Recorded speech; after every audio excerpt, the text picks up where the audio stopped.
السلام عليكم، يعطيكم العافية أعزائنا متابعين قناة بحرين ميكس. اليوم راح أعطيكم طريقة كيفية برمجة أو إعادة فرمتة غسالات سامسونج. ساعات تصير لك مشكلة مثلا ما تعصر، أو مثلا ما تنزل ماي، أو تصير شغلة برمجية قبل لا تستدعي له مصلح أو أحد يسويها ويفحصها، سوي لها إعادة برمجة.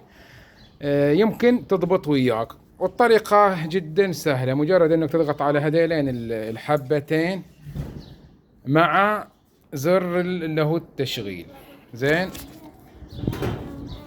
وان شاء الله الحين براويكم، بس ان شاء الله نصير الشغلة. شوف، تضغط عليهم، شوف كامل ضوت اللي هو الليتات مالها كامل اشتغلوا، وتحتاج تقريبا دقيقة، نص دقيقة على ما تعيد برمجتها من جديد. فأغلب الأخطاء اللي تصير فيها، أو يجي جاهل مثلا يتعبث يحوس، تسوي لها هاي البرمجة وتشتغل الغسالة مثل ما يعني جبتها جديدة، مثل نظام الوكالة مثل ما نقول. الحين بتلاحظون، شوف قاعدة تبرمج نفسها. شوف الحين حاليا برمجت نفسها من جديد، مثل إعادة ضبط المصنع.